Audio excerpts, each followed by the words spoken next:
Hello friends, welcome to channel bull track. दोस्तों, कुछ time पहले हमने अपने एक वीडियो में आपसे बताया था कि फ्यूचर रिटेल का अपने आप में बचना लगभग इम्पॉसिबल है और उसे या तो रिलायंस खरीदेगी या उसे अमेजॉन खरीदेगी। और आखिर पिछले महीने यह खबर आई कि रिलायंस इंडस्ट्रीज ने फ्यूचर रिटेल को खरीदने की पेशकश की है और यह डील फाइनल हो गई। जब मैंने इस न्यूज को पढ़ा तो मुझे काफी आश्चर्य हुआ, क्योंकि अमेजॉन ने इस डील में चू भी नहीं की और वो चुपचाप इस डील को एक्सेप्ट कर गए। दोस्तों, एक वॉर की स्ट्रेटजी होती है कि जब आपका एनिमी गलत रास्ते पर चल रहा हो तो उसे डिस्टर्ब नहीं करना चाहिए और उसे गलत रास्ते पर जाने देना चाहिए। और लगता है अमेजॉन ने ऐसा ही किया। वो वेट करते रहे कि डील फाइनल हो जाए और उसके बाद उन्होंने अपना दांव खेला और अमेजॉन ने फ्यूचर रिटेल को इस डील के अगेंस्ट में एक लीगल नोटिस भेजा। हम इस बारे में वीडियो में आगे भी बात करेंगे, लेकिन उससे पहले थोड़ा हम इसके बैकग्राउंड को समझने की कोशिश करते हैं। दोस्तों, जैसा कि आपको पता है कि फ्यूचर रिटेल के जो स्टोर्स है, यानी कि बिग बाजार एटसेट्रा, इनके स्टोर्स पूरे कंट्री में फैले हुए हैं और इनके करीब 1800 स्टोर्स कंट्री वाइड मौजूद हैं। बिजनेस इनका अच्छा चल रहा था। अगर आप उनके स्टोर पे जाते होंगे तो आपको याद होगा कि किस तरीके से वहां लगातार भीड़ बनी रहती थी। लेकिन फिर मिस्टर कोविड आते हैं और वो बिजनेस का बंटा धार कर देते हैं। सिर्फ मार्च से जून तक के ड्यूरेशन में ही फ्यूचर रिटेल को करीब 7000 करोड़ का रेवेन्यू लॉस हुआ। और रेवेन्यू लॉस तो होना ही था, क्योंकि आप इमेजिन करिए 1800 स्टोर्स, उनका रेंट, उनके एम्प्लॉयज की सैलरी और अपने कंपनी को बढ़ाने के लिए और चलाने के लिए जो उन्होंने लोन लिया था उसका इंटरेस्ट। तो एक तरफ से उनकी बिक्री नहीं हो रही है, दूसरी तरफ से उनके फिक्स्ड खर्चे हैं, तो उनकी कंपनी का चलना लगभग नामुमकिन था। तो आप देखिए, 3 महीने में ही इतनी बड़ी कंपनी का भट्टा बैठ गया। दोस्तों, अगर आप हमारे पुराने सब्सक्राइबर हैं तो आपको पता होगा कि मैं लगातार वार्न करता हूं कि उन कंपनीज में अपना पैसा मत लगाइए जिनके ऊपर बहुत ज्यादा कर्जा है।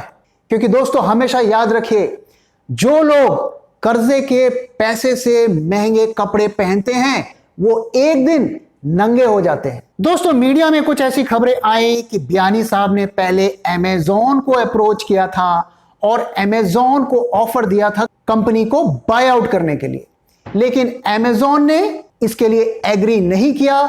उसके बाद बियानी साहब रिलायंस के पास गए और फिर यह डील फाइनल हुई। ऐसा हमें मीडिया रिपोर्ट्स में पढ़ने को मिला। तो यह डील करीब 24,000 करोड़ में फाइनल हुई। लेकिन दोस्तों, याद रखिए कि यह डील अभी भी फाइनल नहीं हुई है, क्योंकि इसमें अभी रेगुलेटरी अप्रूवल नहीं मिला है, यानी कि सेबी, एनसीएलटी एटसेट्रा का जो अप्रूवल है वो इस डील को नहीं मिला है। इसमें अभी माइनॉरिटी शेयर होल्डर्स का भी अप्रूवल नहीं मिला है। तो एक तरीके से यह डील अभी फाइनल नहीं कही जा सकती। तो फाइनली अमेजॉन ने सिंगापुर इंटरनेशनल आर्बिट्रेशन सेंटर को अप्रोच किया और वहां पर इस डील के अगेंस्ट में अपना ऑब्जेक्शन रेज किया है। दोस्तों, जैसा कि मैंने आपको पिछले वीडियो में बताया है कि अमेजॉन ने फ्यूचर कूपन्स नाम की एक कंपनी, जो कि फ्यूचर ग्रुप का पार्ट है, उसमें इन्वेस्ट किया है और फ्यूचर कूपन का फ्यूचर रिटेल में भी स्टेक है।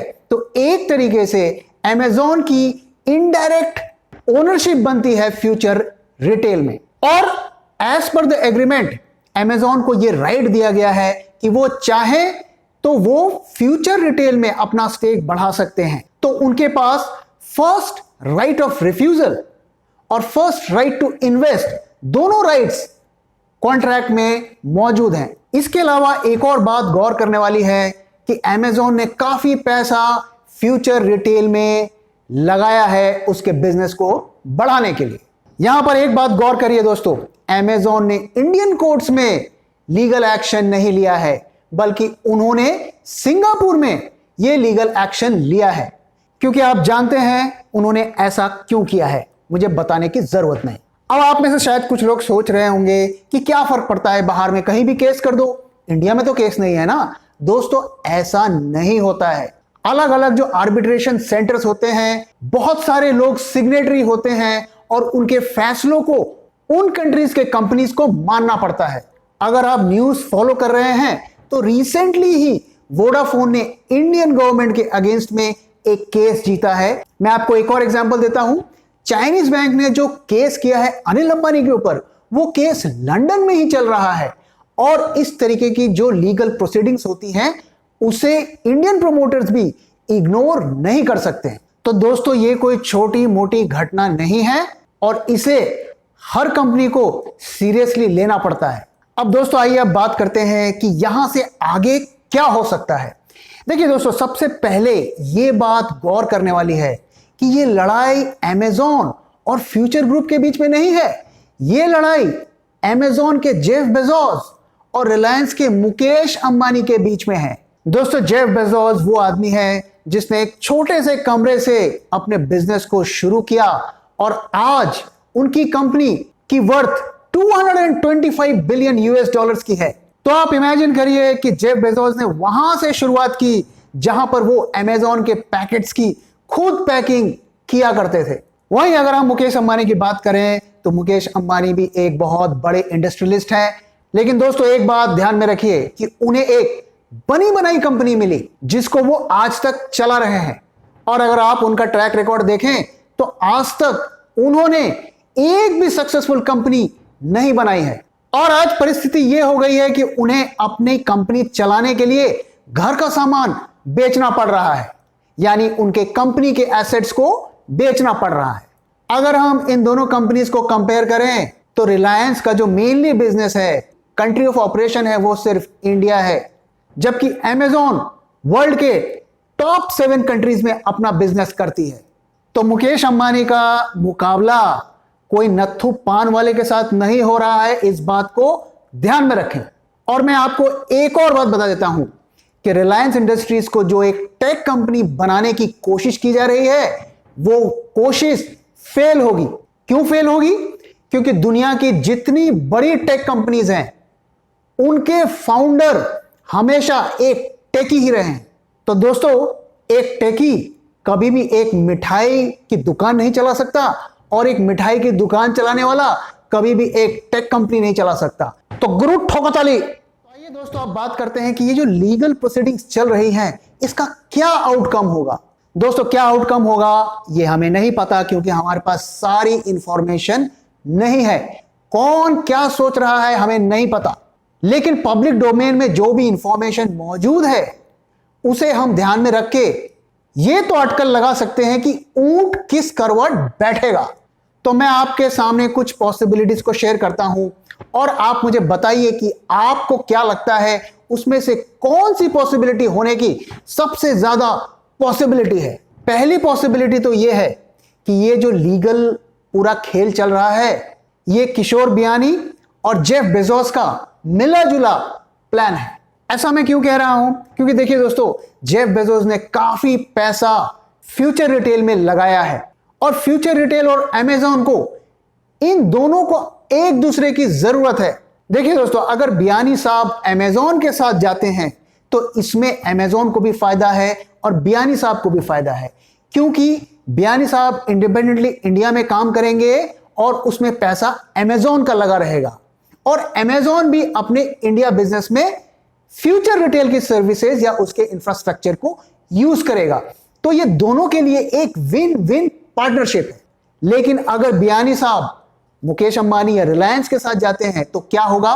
किशोर बियानी का रिटेल से नामो निशान मिट जाएगा, क्योंकि जहां पर अंबानी होता है वहां पर दूसरा दूर दूर तक कोई नहीं होता है। तो पहली पॉसिबिलिटी यह हो सकती है कि एक लीगल बैटल शुरू हो और रिलायंस उस लीगल बैटल में ना जाना चाहे और वो इस डील से रोल बैक कर ले और उसके बाद अमेज़न अपने टर्म्स एंड कंडीशन पे फ्यूचर रिटेल के साथ डील कर ले। दूसरी पॉसिबिलिटी यह है कि रिलायंस और अमेज़न में एक समझौता हो जाए, एक एग्रीमेंट हो जाए और रिलायंस अमेज़न को पे करने के लिए तैयार हो जाए, क्योंकि अमेज़न ने काफी पैसा फ्यूचर रिटेल में लगाया है और रिलायंस उसे पे करके उसे कंपेंसेट कर ले और उसके बाद अमेजॉन अपने लीगल केस को वापस ले ले।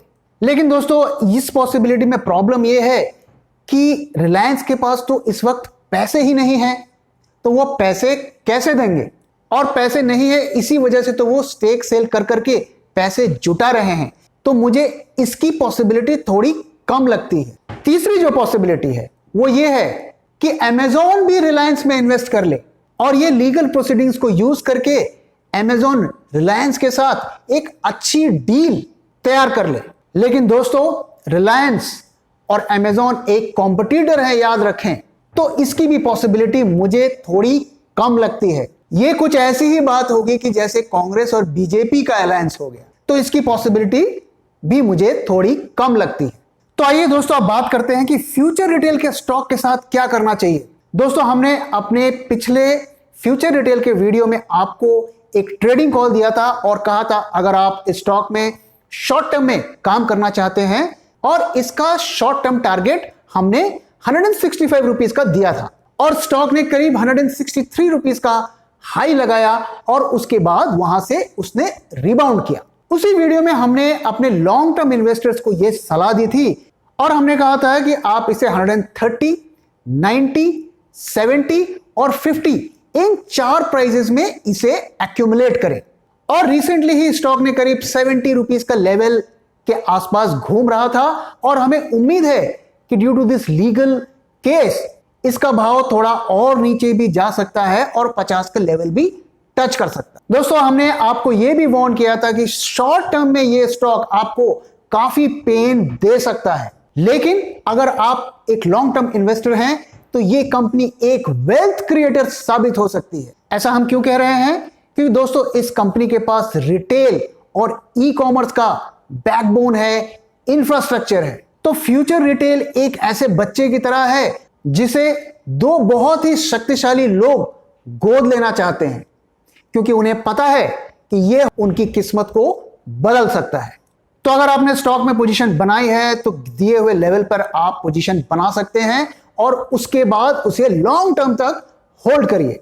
अगर हम रिस्क की बात करें तो इसमें सिर्फ एक ही रिस्क है और वो रिस्क ये है कि ये लीगल बैटल बहुत ज्यादा लंबा नहीं चलना चाहिए, क्योंकि अगर ये लीगल बैटल लंबा चलेगा तो फ्यूचर रिटेल के एसेट्स में काफी ज्यादा लॉस होने लगेगा। सो दोस्तों आपको क्या लगता है कि इन तीनों पॉसिबिलिटीज जो मैंने आपको बताया, इसमें से कौन सी पॉसिबिलिटी होने के सबसे ज्यादा चांस हैं? तो दोस्तों इसी के साथ इस वीडियो को मैं यहां पे खत्म कर रहा हूं। आशा करता हूं आपको ये वीडियो पसंद आया, और अगर पसंद आया है तो प्लीज वीडियो को लाइक करिए, अपने दोस्तों के साथ शेयर करिए और हमारे चैनल को सब्सक्राइब करिए। So thank you very much for your time दोस्तों। फिर मिलेंगे किसी और वीडियो में।